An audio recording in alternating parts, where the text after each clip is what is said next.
Time to go get some curly fries. Red Wings win 6-1 over the Arizona Coyotes. Finally, we destroy a team instead of being destroyed, or instead of coming back the last minute and scoring by 1. This was a great game. You know, the past 3 games, the Wings have just been so much fun coming back from all these deficits, and I've always been the party pooper being like, you know, they can't sustain that, and I would like to see the Wings actually beat a team by a lot for once and have a good first period. Well, here's a good first period for you. The Wings were just great. From puck drop to final buzzer, they didn't give up. They didn't let up despite being up 6-1 by the end of it. They were just consistent, great. We had good, talented players making good, talented plays, and even the not very talented players were in it the entire game, which is everything that you can ask for from a rebuilding team. And we get a great win out of it, too. Anyway, let's get to the actual goals, because we're going to be here a while with 7 goals. Naughton is coming into the Wings zone. Mike Green stops him up, gets the puck. Long pass out to Mantha. Neutral zone, Mantha has it, passes it to Nielsen. Nielsen gets it back to Mantha so he can get around. Mantha makes a great cut in off on the left wing, puts it top shelf, 1-0 Wings early in the game. Mantha, I don't want to jinx it, but Mantha so far is better. Which in the beginning of the season, sure, all the defensemen being out hurt us, and sure, you know, Franz Nielsen or Thomas Vanek not producing as they should hurt us. I think it was Anthony Mantha not producing that hurt us the most, and now he's back, and now we're doing great. And the Wings finally have a good first period. And we keep going. Great play by Danny DeKeyser to keep the puck in the offensive zone, which is something you almost never see from Danny DeKeyser. He passes it to Chalowski. Chalowski puts it on. Chalowski shoots, scores, 2-0 Detroit. Chalowski has another goal, and he just adds this amazing season he's been having so far. And the Wings dominating means we get a lot of power plays and a lot of chances to test it out. And we looked great. But the Wings, they don't let up. Still in the first, Larkin has the puck behind the goal line, passes it in front to Michael Rasmussen, who just kind of tips it in. Goal. Rasmussen is going to score a lot of goals like that. Rasmussen, his goals are oxygen, and he's breathing well now.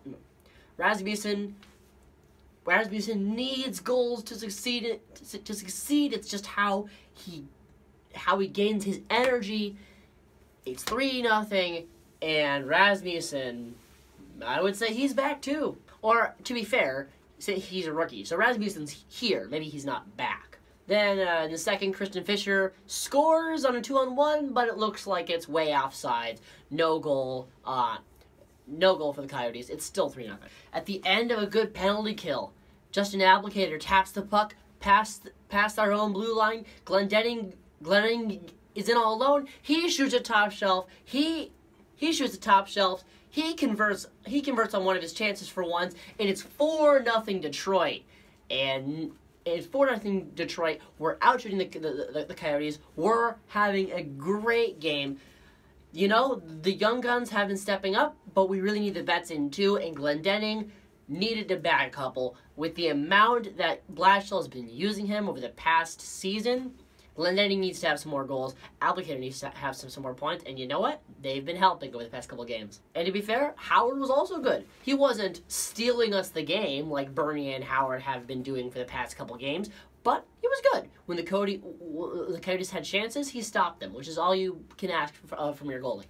Anyway, another good penalty kill. The Wings had a lot of good penalty kills throughout the game. These players shoots it. Glendening with the great block, which means it goes out to center alone for FC, who steps out of the box, spins down the ice, forehand, backhand, goal, just like Nielsen scored in the shootout last game, and it is 5-0, and yeah, it's the end of the night for the Coyotes goalie, and Hunter Miska comes in his first NHL game, which felt a little bit mean, that 5th goal.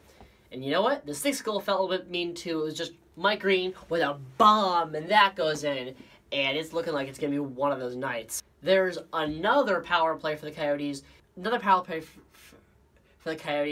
And someone shoots the puck from our own blue line, and it goes in.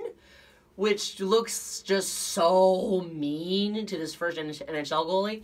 But no goal. Bullet dodged by the Coyotes, who are just trying to save face at this point, because there was a penalty before that. Anyway, Kraus comes in later in the game, breaks the shutout. Who cares?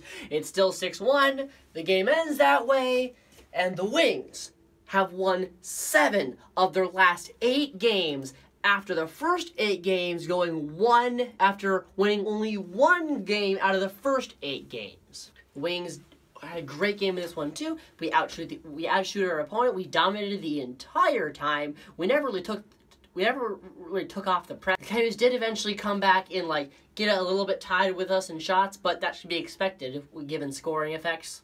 I liked the passes. Some players I liked Glendening. I loved Athanasiou, and I loved Mike Green. They all looked great. And of course, Dylan Larkin and Jimmy Howard have just been the MVPs so far this year. And of course, Jimmy Howard. And I loved Larkin and Howard, obviously, but specifically Glendening, Athanasiou, and Green. And this was just a huge boost of optimism that I think we all needed. We are now officially, Gary Bettman 500. Sorry, that's Hall of Famer Gary Bettman 500 because we actually lost 10 games and won 8, but the two shootout wins each give us a point, which means we have gotten 18 points in 18, which means we have gotten 18 points in 18 games.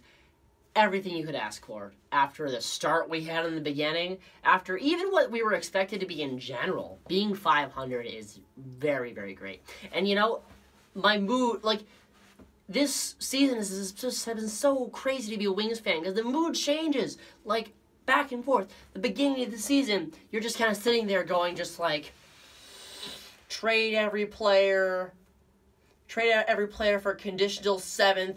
Just burn the entire team to the ground. Fire Blashill, fire Colin, fire Illich.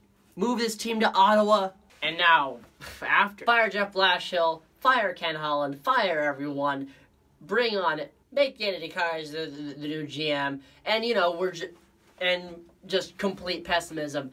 But after the last couple games, I'm just Luke Glendening, the Selke, obviously. Janos Chalowski, he's already got the Calder, and he's going to win the Norris this way, too. Joe Quenneville, he's going to win the Jack Adams in Detroit. Don't ask me how that's going to happen, it's just going to. And, of course, under Athanasiou, he's obviously going to win the Conn Smythe. Let's go. Seriously, plan the parade. Now, obviously, the reality between those two extreme of the Wings, the 1-8 Wings and the 7-8 wing, the 1 out of 8 wings and the 7 out of 8 wings, the reality is somewhere in the middle. This team isn't going to contend, obviously. We're somewhere in between the horrible Red Wings and the amazing Red Wings. But man, right now, we just gotta take in these wins, and if we're on a hot streak right now, take every advantage out of that hot streak that's possible. Who cares if this is already a lost season? Nothing matters until the games are played. And right now the Wings are winning these games.